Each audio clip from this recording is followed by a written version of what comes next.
With the rise of anti-Semitism in Germany, Gandhi advised the persecuted Jews to bravely claim Germany as their home, for he was sure that religious resistance against the godless fury of a dehumanized man would bring forth the inner strength and joy given to them by Jehovah.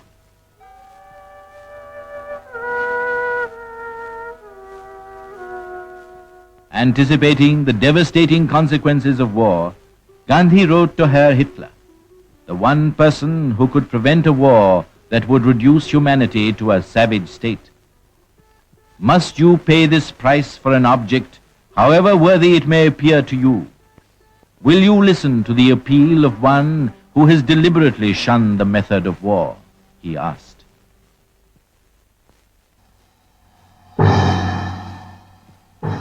At last, the long apprehended war between England and Germany broke out.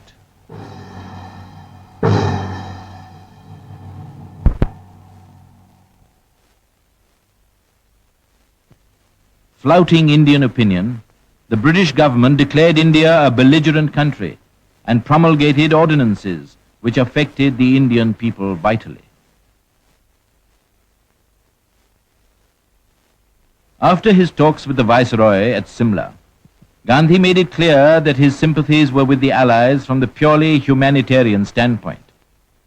He appealed to British statesmen to open a new chapter for all those who were held under imperial bondage.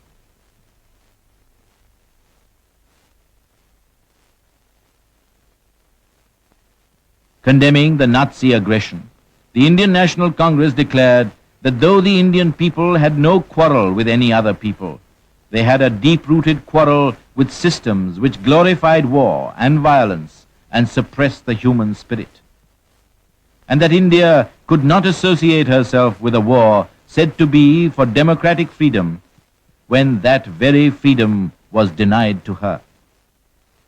It invited the British government to declare its war aims in unequivocal terms and added, "A free and democratic India will gladly associate herself with other free nations for the advancement of humanity."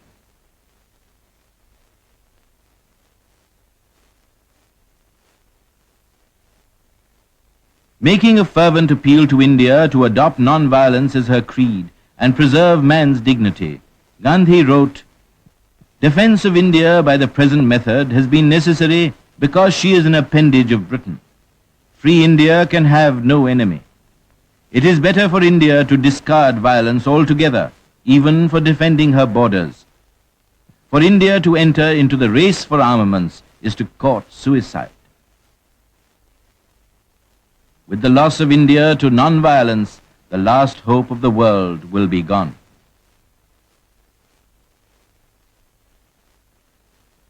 With the British government's rejection of nationalist opinion, Gandhi was convinced that its old policy of divide and rule was to continue. His reaction was, "Our independence is not to depend upon anyone's mercy. It will come when the people are ready for it." The Congress declared that Indian freedom could not exist within the orbit of imperialism and asked its ministries to resign in protest.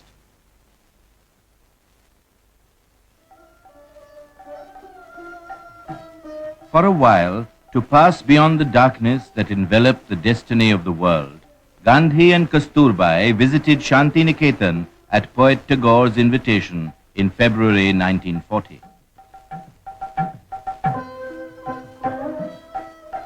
The two apostles of India's regeneration met.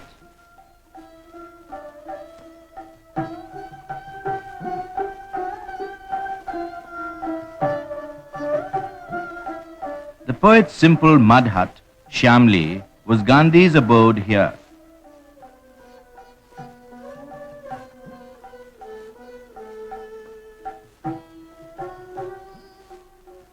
Notwithstanding his ill health, Tagore came to the mango grove to express his love and reverence for Gandhi.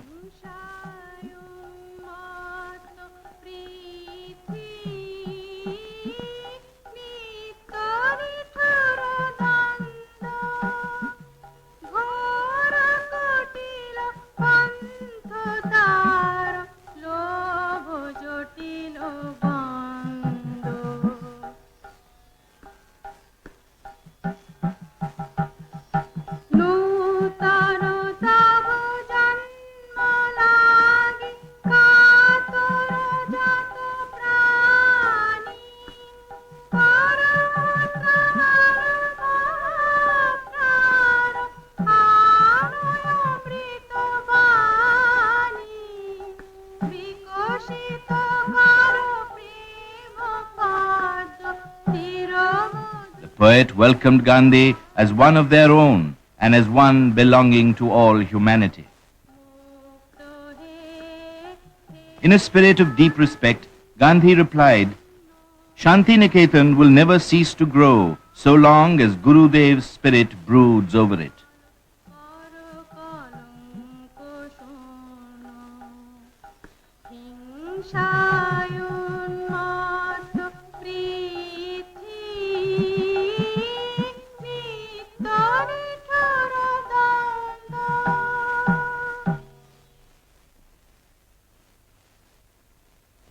During their talks, Gandhi saw that Tagore was living for his dearest creation, Vishwa Bharati, and wanted to feel sure about its future.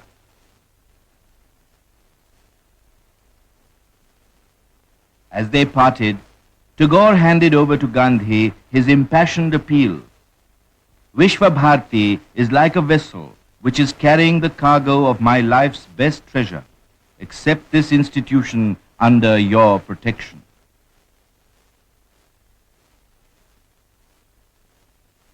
Gandhi assured him, "Vishwa Bharati carries God's protection because it is the creation of an earnest soul. You may depend upon my doing all for its permanence."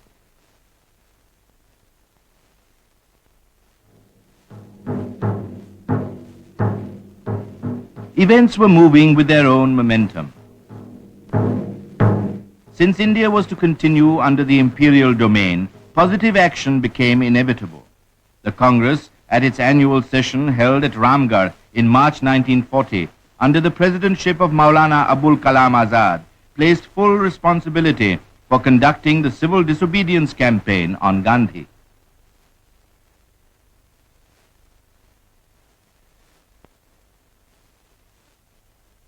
Stressing the need of discipline, Gandhi said, "The essence of Satyagraha is not to shout slogans, but to carry out in letter and spirit the word of your chosen general."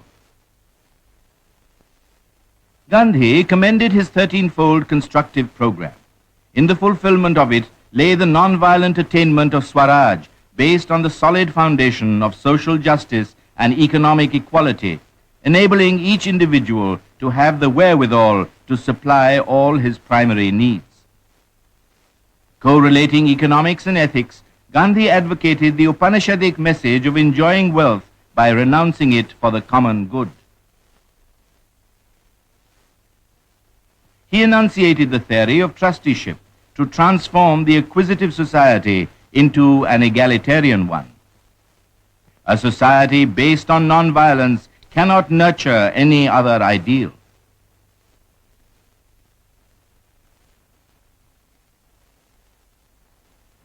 Reluctant to carry the policy of non-embarrassment to the point of self-extinction, Gandhi decided to launch individual Satyagraha as a moral protest against war. He chose to keep himself out and selected Vinoba Bhave as the first Satyagrahi to preach publicly non-cooperation in the war effort.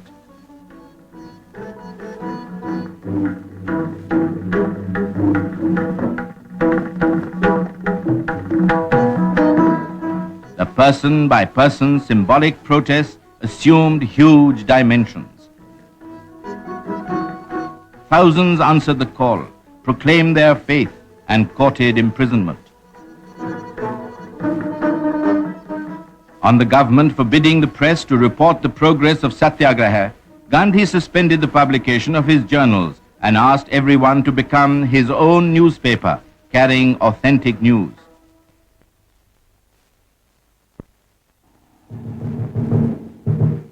The theater of the war came nearer India.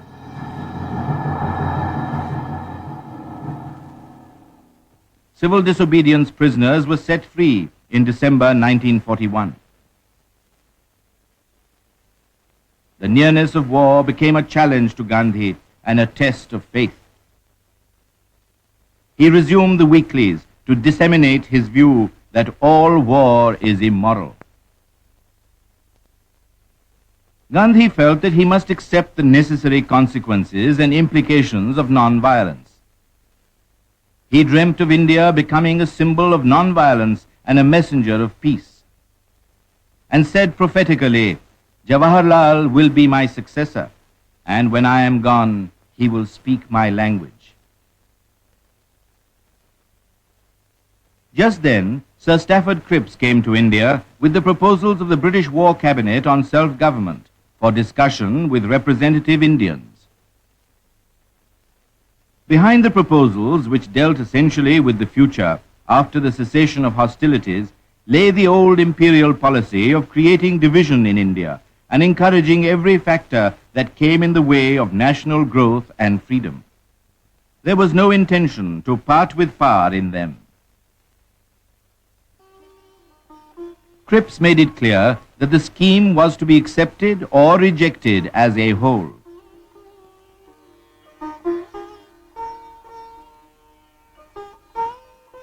He began a series of negotiations with the leaders of all political parties.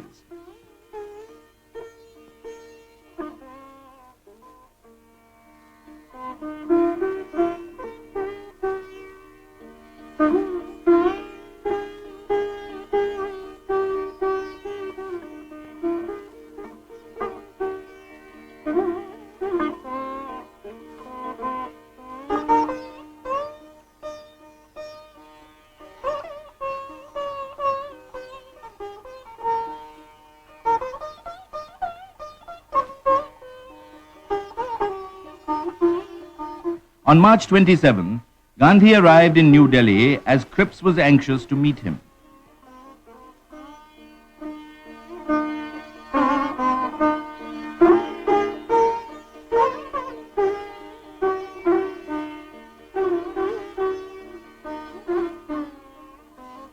Strongly disapproving the indefinite and innumerable partitions involved in the proposals, Gandhi asked, "Why did you come if this is what you have to offer?"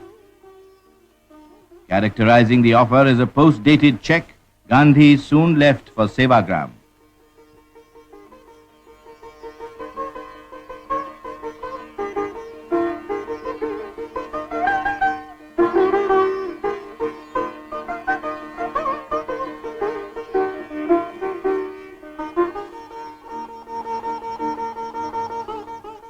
The proposals were rejected by every single party and group in India.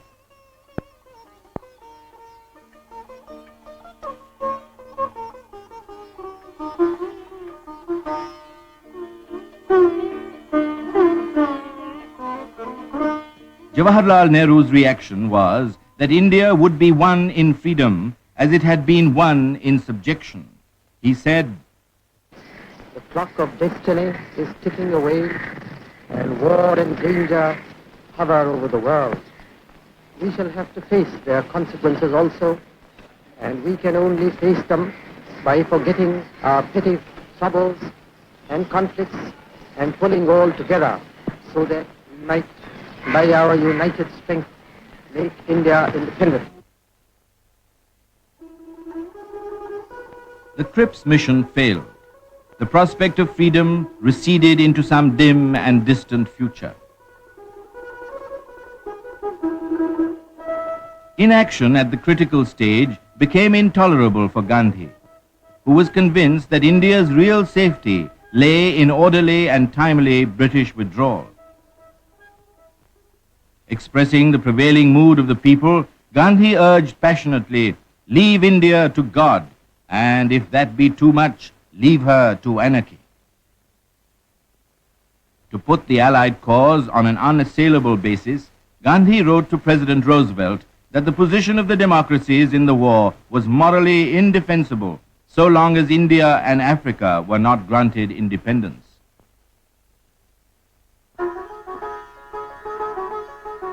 India stood in peril of invasion. The Quit India campaign began to take shape in Gandhi's mind. Accepting Gandhi's view that India's bondage enfeebled her for her own defense, the Congress Working Committee proclaimed to the country that British rule in India must end. Only the glow of freedom would enable the people's united will to resist aggression. If the appeal fails, the resolution emphasized, Congress will utilize all its non-violent strength for India's liberty under the inevitable leadership of Mahatma Gandhi. The leaders assembled in Bombay on the eve of the All India Congress Committee meeting, which had been summoned to endorse the Quit India resolution.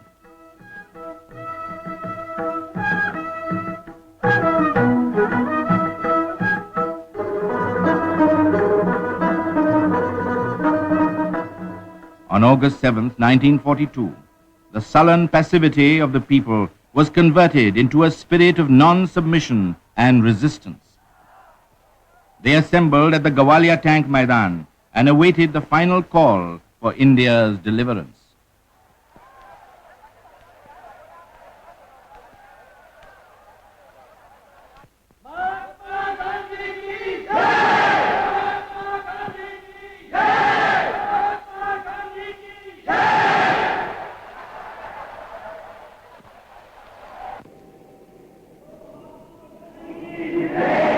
The deeply felt sentiment of the Indian people firmly convinced Gandhi that suppression will never put out the light of revolt once it has been lighted.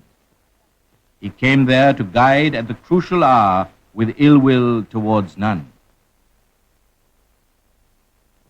Opening the proceedings of the historic session, President Azad explained that the Quit India proposal meant withdraw as masters and pointed out power, when it comes, will belong to the whole people of India. Moving the Quit India resolution, Jawaharlal Nehru affirmed that its conception was not narrow nationalism, and in no sense a threat, but an offer of cooperation of a free India. He asserted the flame that would be kindled by passing the resolution would illumine the darkened horizon.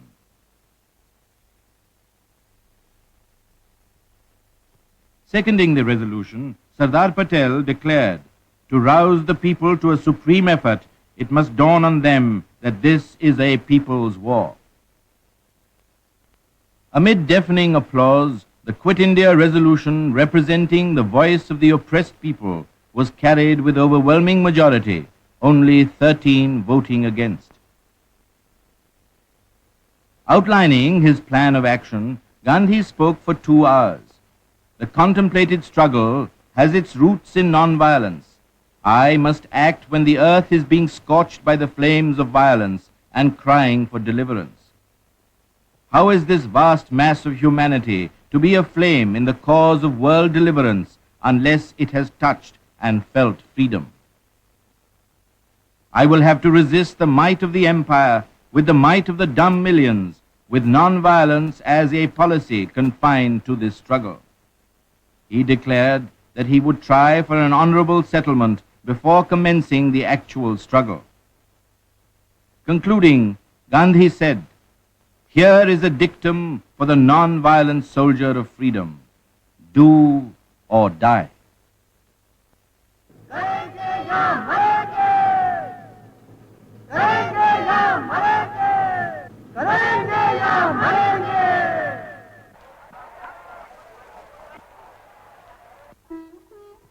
A few hours later, in the early morning of August 9th, Gandhi was removed from the scene of action and immured along with his party behind the barbed wire isolation of the Aga Khan Palace detention camp at Pune. Members of the working committee were picked off and detained in the fort of Chand Bibi at Ahmednagar.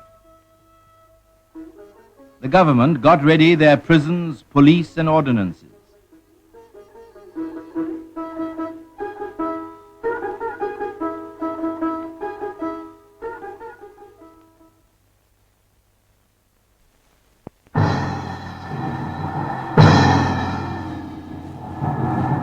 India's national pride rose in revolt.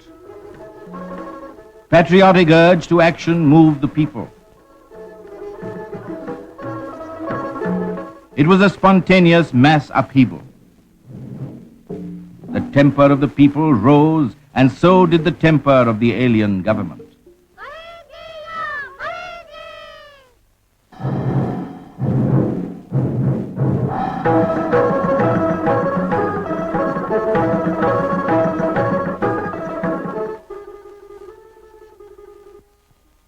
6 days after the internment, Gandhi's secretary, Mahadev Desai, died suddenly in detention. He served his master to the last.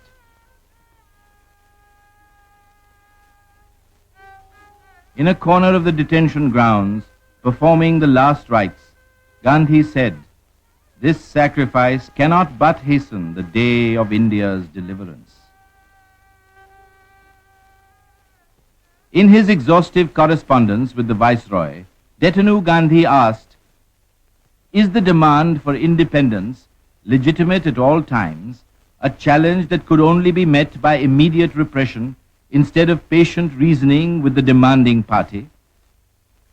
He blamed the government for letting loose an avalanche of leonine violence to suppress a popular movement avowedly non-violent. There was no vestige of acceptance of Gandhi's reasoning.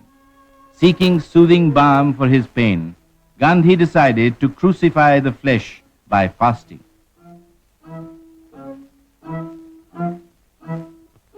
"74-year-old Gandhi launched on a 21-day fast on February 10th, 1943, in the shadow of the detention camp. Outside the gates stood his sorrow-laden sister, praying in anguish.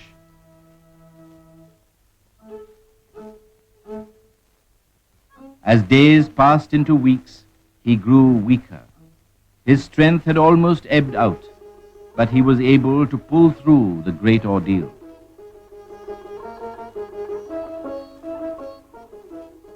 When Gandhi's life was hanging in the balance, the government set out their unsustainable accusation against Gandhi, replete with inferences and innuendos. Garbled extracts from Gandhi's writings had been torn from their context and presented in a false setting. Gandhi replied seriatim to the indictment. He characterized it as the case of a prosecutor who first arrests and gags his victims and then opens his case behind their backs. "I have no regret for what I have done or said in the course of the struggle for India's freedom," affirmed Gandhi, and suggested reference to an impartial tribunal.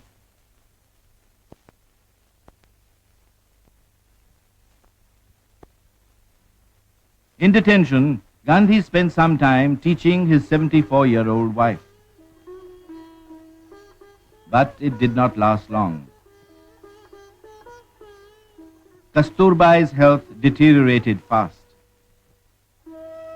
She died as a prisoner on February 22nd, 1944. Thus ended the 62-year-old companionship of Gandhi and Kasturbai.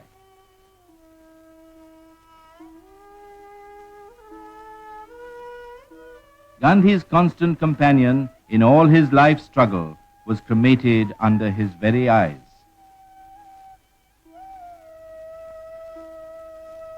Giving vent to his feelings, he said, "I cannot imagine life without bath."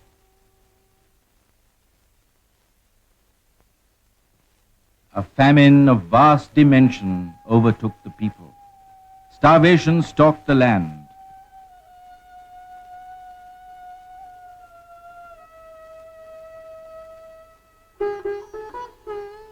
On May 6, 1944, India heaved a sigh of relief on Gandhi's sudden and unconditional release on medical grounds.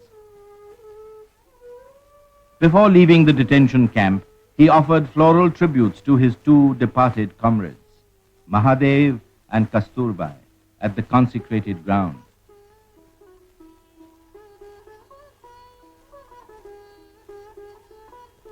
After 21 months of incarceration, Gandhi passed out of the barbed wire. An arduous journey lay ahead.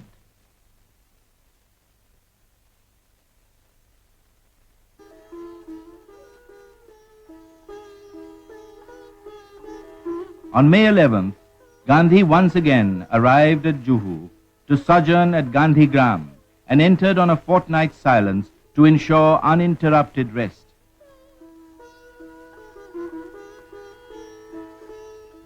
The sea breeze brought him some relief and enabled him to build his broken body.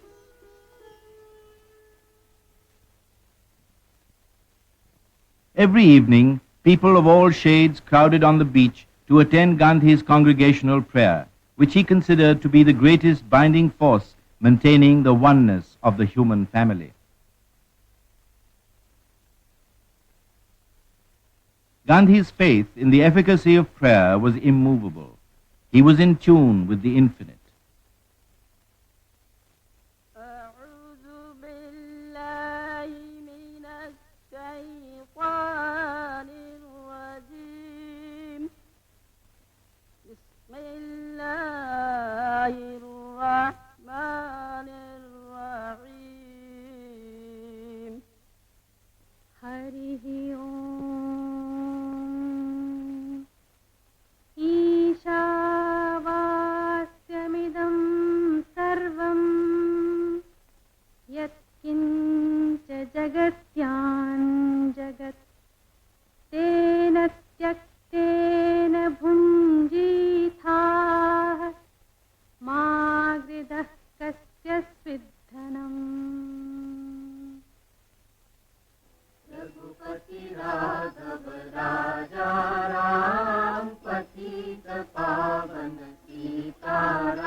At a special request, Gandhi gave autographs in 10 scripts: Devanagari, Roman, Gujarati, Persian, Tamil, Kannada, Malayalam, Telugu, Bengali, and Oriya.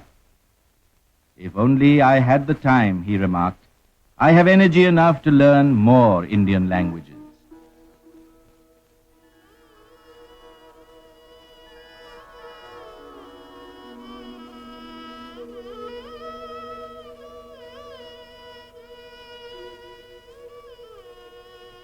Partially recuperated from his illness, Gandhi reached Sevagram.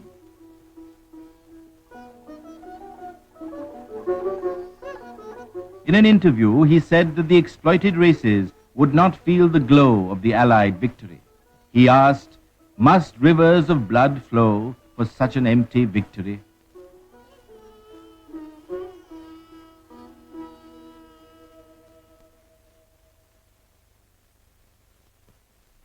Gandhi came to Bombay for a frank and friendly talk with Muhammad Ali Jinnah on the question of communal unity.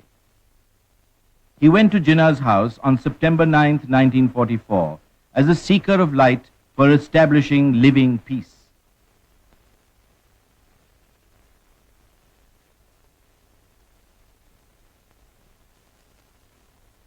The 18-day talks never converged, but ran a parallel course and broke down.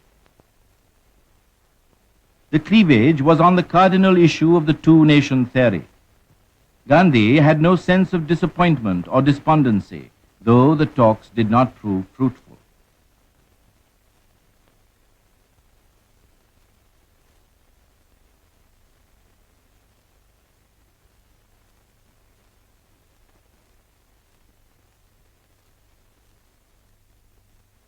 At a prayer meeting, he explained, "The result confirms my view that the presence of the third power hinders the solution."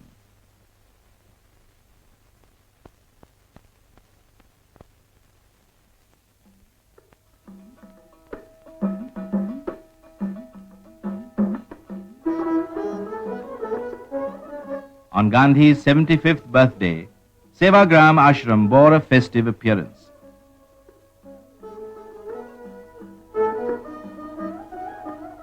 Greetings poured in on October 2nd from all over the world.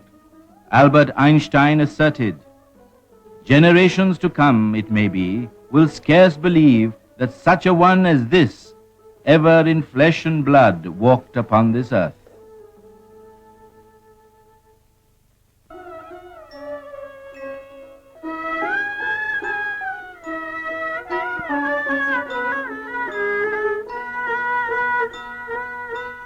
Accepting a check for 80 lakhs of rupees for the Kasturba Gandhi National Memorial Trust, Gandhi suggested that the memorial should take the form of a movement for the education and economic betterment of women and children in the rural areas in India.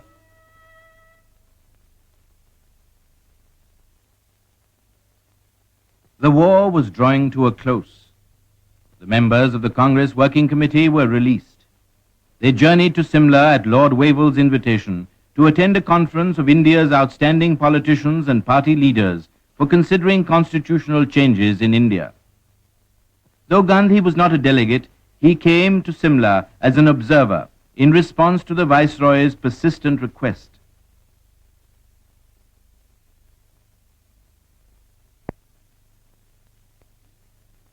On June 25th, the invitees assembled at Simla.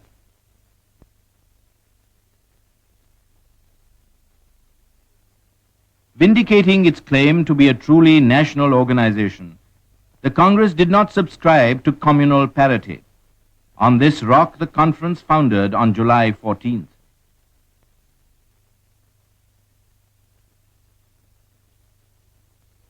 Gandhi wrote to Lord Wavell, "I must not hide from you the suspicion that the deeper cause is, perhaps, the reluctance of the official world to part with power." Gandhi recorded his conviction on the draft United Nations Charter.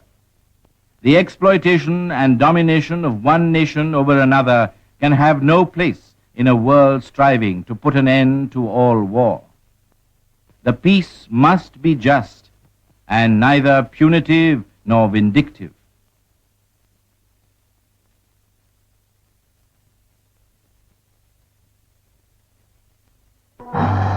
In August 1945, the horror of the atom bomb was loosed on Hiroshima and Nagasaki. The Second World War was over. Drawing a moral from the supreme tragedy of the atom bomb, Gandhi reiterated his faith in nonviolence. The atom bomb has deadened the finest feeling that has sustained mankind for ages. It will not be destroyed by counter-bombs, even as violence cannot be by counter-violence. In December 1945, when the country was busy preparing for the general elections, Gandhi set out on his tour of Bengal, ravaged by famine and cyclone.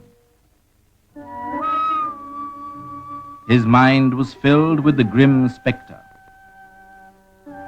People crowded the canal bank to narrate their tales of woes to Gandhi. He prescribed to them the spinning wheel, the symbol of the constructive program, as a panacea.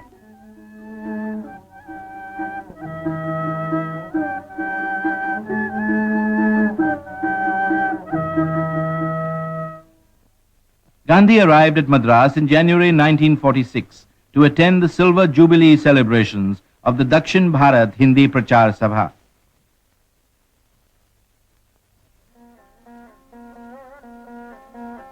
He presided over its convocation and distributed certificates to the successful candidates.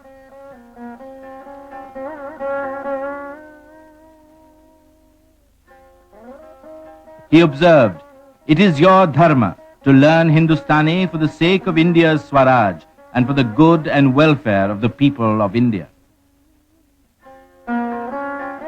Throughout his sojourn in Madras, Gandhi harped on the need for a national language to achieve unity. Only that language, he asserted, which the people of the country will themselves adopt, can become the national language.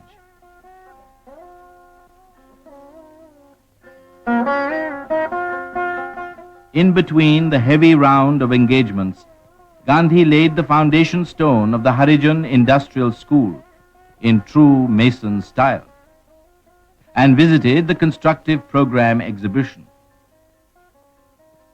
He reiterated that Swaraj could be achieved if people accepted the constructive program.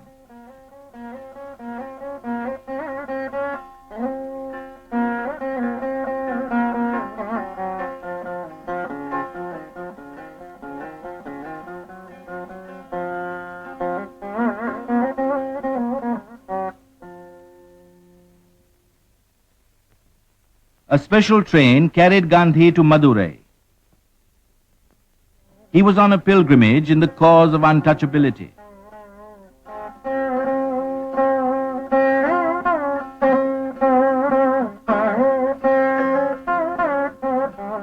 On the way, he addressed the people from the coach and asked for their prayers and blessings for his mission.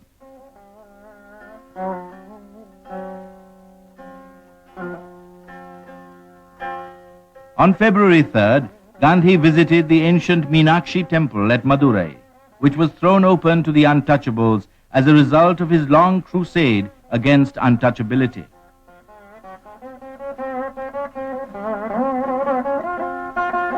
He was glad that the desire which he had entertained for years was fulfilled at last.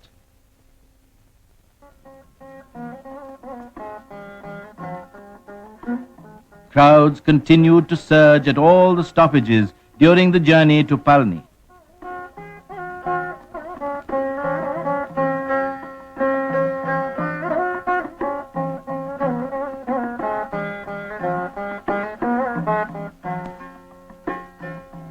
Unstintedly, they poured their coppers into Gandhi's beggar's bowl in the service of the Harijans.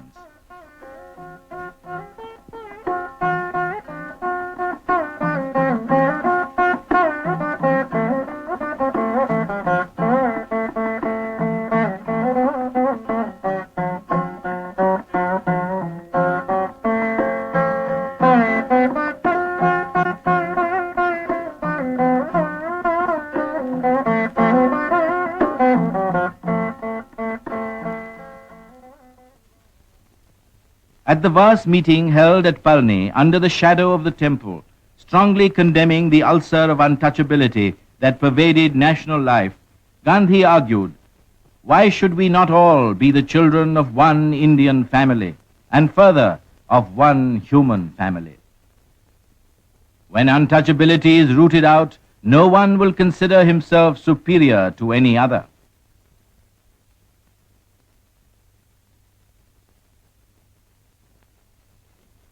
On February 10, 1946, the weekly Harijan was revived after a lapse of 3 years and a half. It is the fashion, wrote Gandhi, to blame nature for famine. Scarcity of rain is by no means a monopoly of India. Everything possible should be done to draw water from the bowels of the earth, and food should be grown on all cultivable areas. Dealers must not hoard nor speculate. Cloth famine can be averted by telling the millions to spin and weave in their own villages.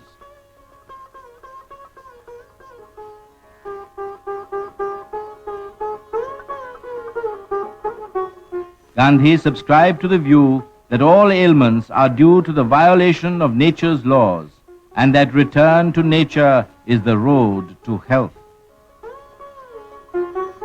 He opened the Nature Cure Clinic at Uroli Kanchan, a village near Pune, and examined the patients. His prescriptions emphasized use of the 5 elements of nature: earth, water, air, sun, and sky, for he believed that in simple natural remedies lies the villager's hope. Gandhi's outlook on nature cure was essentially spiritual.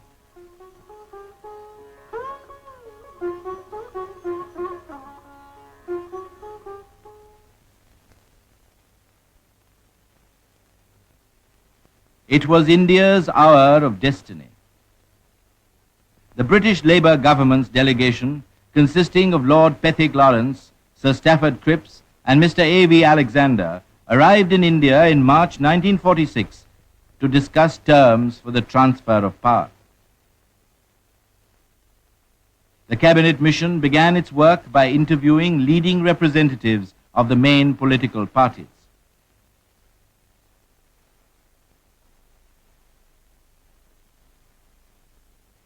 Interviews followed interviews to arrive at the greatest common measure of agreement among the different parties. Gandhi came to Delhi to meet the British delegation at the request of Lord Pethick Lawrence and lived at the sweepers' slum.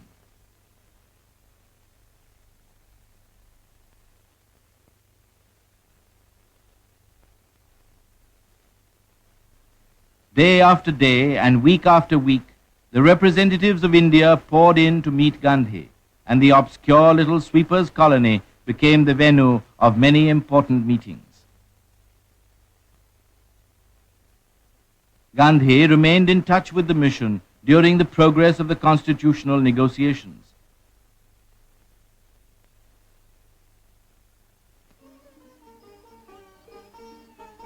He declared that he was opposed to the two-nation theory and made it clear that he was speaking entirely for himself. In a discourse, Gandhi said, "There is little doubt that India is about to reach her cherished goal of political independence. Let the entrance be prayerful."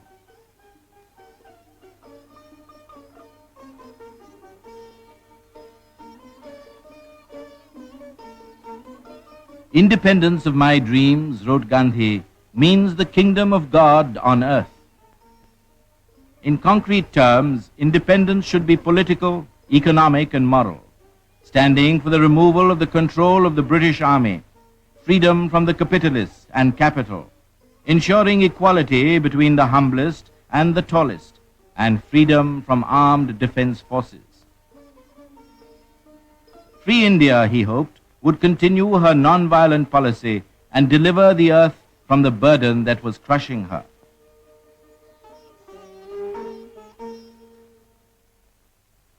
Simla was fixed as the venue for further talks.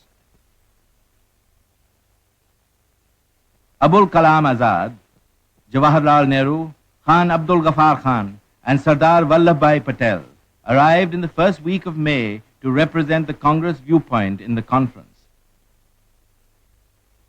Gandhi accepted the delicate role of advisor to the cabinet mission and came to Simla having full faith in the mission's intention.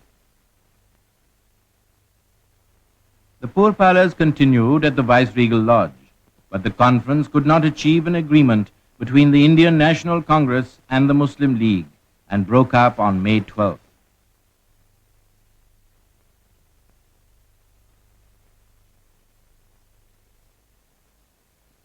After the failure of the Simla conference, the cabinet mission set forth its own plan on May 16th, rejecting the partition of India on defense, economic, and administrative grounds. As the crux of the solution, they recommended a united India and the setting up of an interim government to be followed by the Constituent Assembly.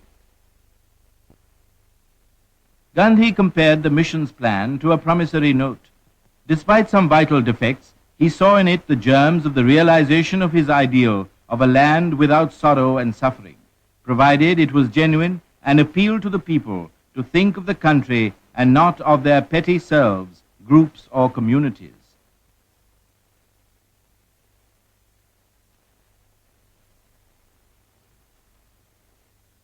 A meeting of the All India Congress Committee was held in July to consider and ratify the Working Committee decision that the Congress should join the proposed Constituent Assembly with a view to framing the constitution of a free, united, and democratic India.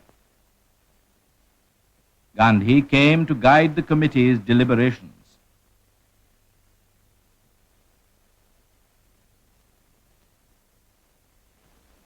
President Jawaharlal Nehru urged the people to be united and strong, so as to be prepared to face the new problems arising out of the ending of the foreign regime.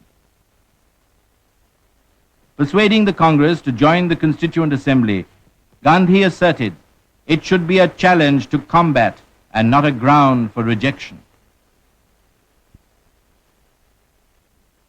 Giving a picture of the independent India of his conception, Gandhi wrote, "Every village will have to be a republic or panchayat having full powers. In this non-violent society, life will not be a pyramid, but an oceanic circle whose center will be the individual, always ready to perish for the village."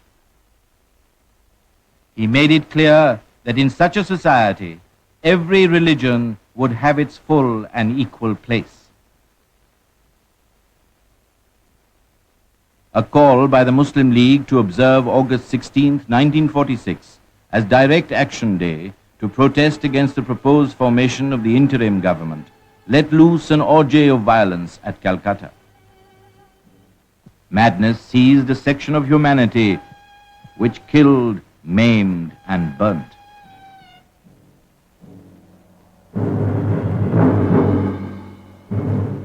The fury spread, burning its way into Naukhali and Tripura, rural areas of East Bengal. Then began an increasing migration of refugees.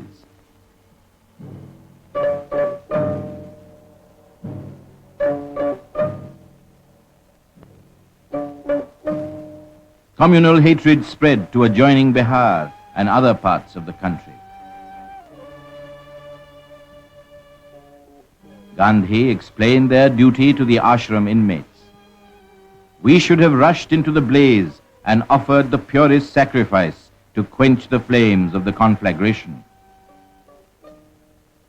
With these words, he took their leave and left for Delhi.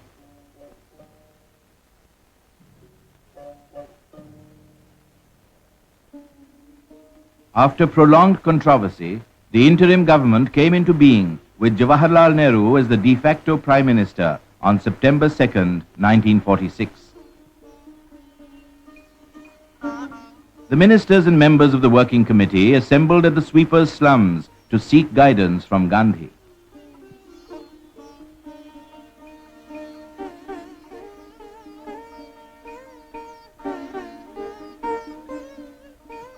Greeting the new government, Gandhi described the day as a step towards full independence and fervently hoped that the salt tax would be annulled, that the ministers would live and die for communal unity and lead India on the road to truth and purity, and that the people would cooperate with them in this endeavor. Pouring out his soul's agony over the dark happenings in the country, Gandhi bemoaned, "The springs of life in India appear to be dry today. The cry of blood for blood is barbarous. Independence of India is today at stake in Bengal and Bihar. Unless I can stem the violence, life has no attraction for me."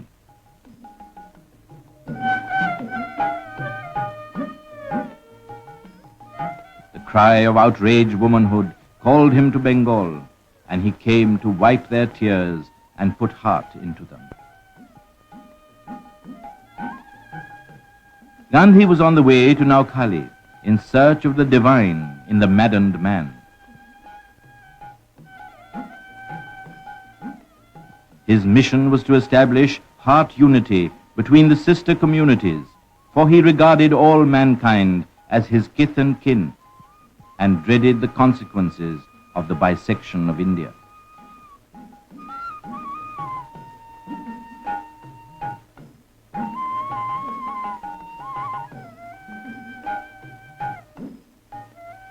To justify his inheritance, man had to return good for evil, he declared, and added, "Love and tolerance between the unlike are greater virtues than between the likes."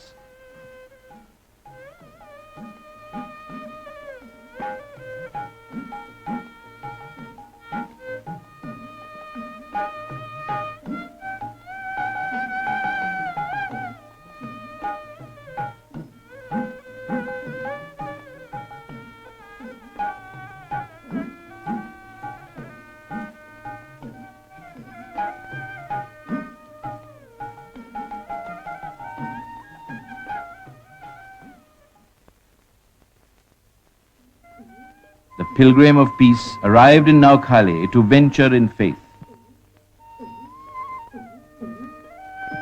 In the midst of the thick palm groves, Gandhi pitched his camp and buried himself in the devastated areas to purge the hearts of the people of hatred. The stink of death still hung over the place. Gandhi set out on his peace plan and talked to the downhearted. His technique of nonviolence was on trial.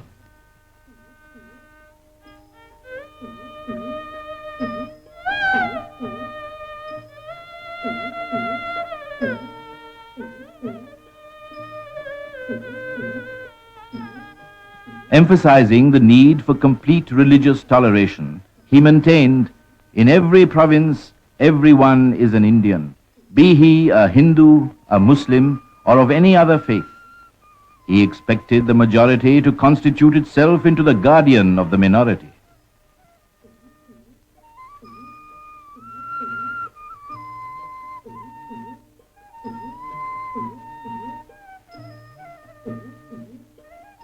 In Gandhi's presence, fear fled, and the hold of fanatical terror loosened.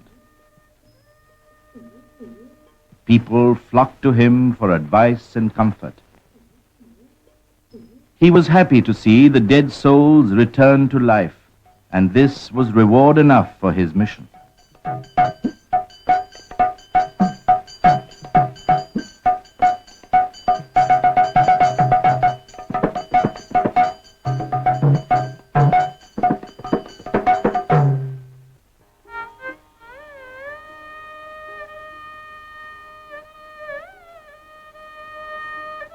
Now Khali became to him the nodal point governing the future course of events for the whole of India.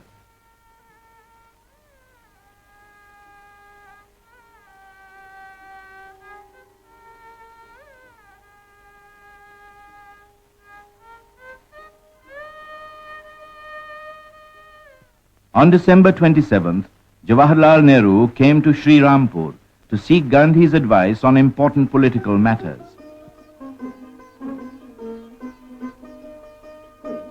During Nehru's sojourn, Gandhi explained to him the technique of non-violence he was pursuing in Khali.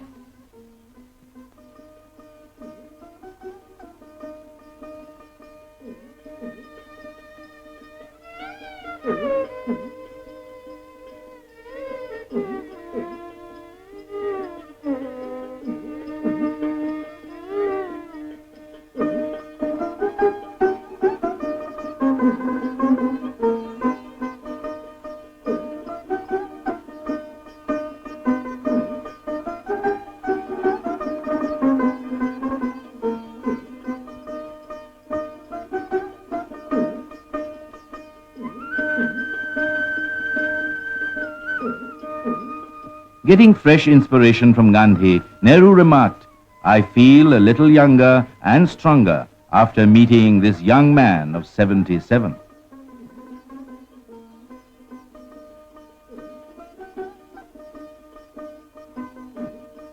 Gandhi stood at the door of his hut and probed his future path.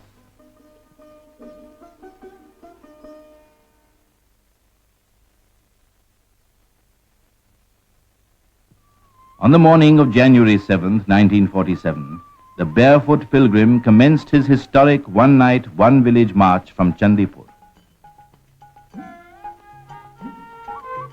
The way was dark, and he had naught but the twin stars of truth and non-violence to light his perilous trail.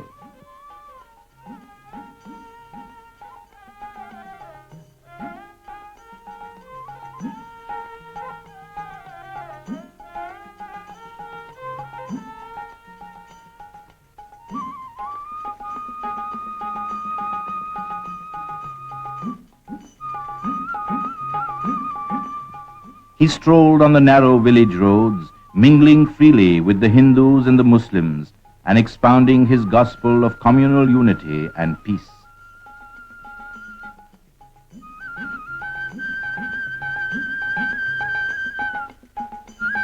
Trekking from village to village and knocking from door to door, he sought close contacts with the people in his attempt to reinforce the human bond between the two communities and bring the shattered villages to sanity and composure. This was an experiment in the non-violence of the strong.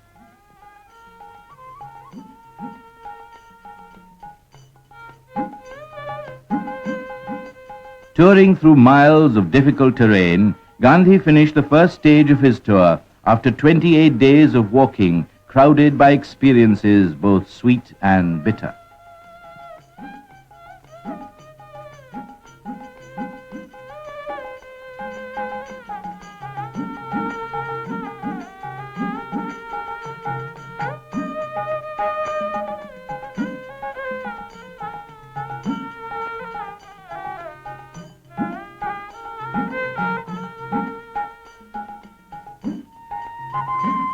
On the morning of February 5th, the second part of his tour commenced.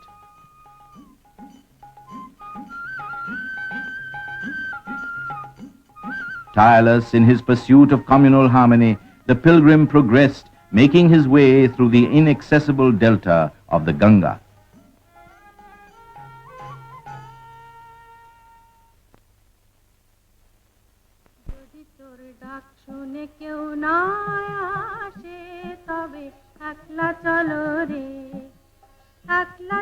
If they answer not thy call, walk alone.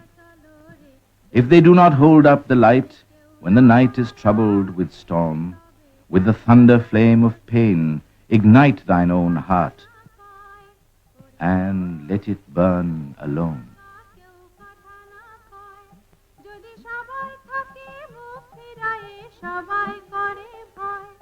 যদি সবাই থাকে মুখ ফিরায়ে সবাই করে ভয় তবে পরাণ খুলে ও তুই মুখ ফুটে তোর মনের কথা একলা বলো রে যদি তোর ডাক শুনে কেউ না আসে তবে একলা চলো রে যদি সবাই ফিরে যায় ওরে ওরে ও অভাগা সবাই ফিরে যায় যদি গহন পথে যাবার ফলে কেউ ফিরে না যায় যদি গহন পথে যাবার ফলে কেউ ফিরে না যায় তবে পথের কাঁটা তুই রক্ত মাখা চরণ তলে একলা দলরে যদি তোর ডাক শুনে কেউ না আসে তবে একলা চলো রে যদি আলো না ধরে ওরে ওরে ভাগা আলো না ধরে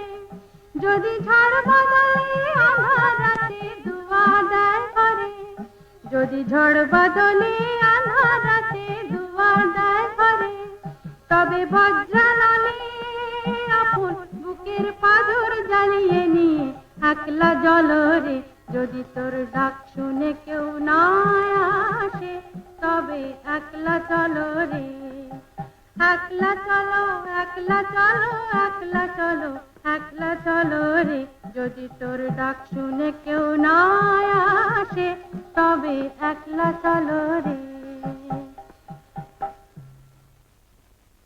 During the 7 weeks pilgrimage, Gandhi walked about 116 miles through 47 villages. The epic of Naukhali closed after 4 months when he boarded the steamer at Chandpur on March 2nd, on the way to Bihar to still the raging fury.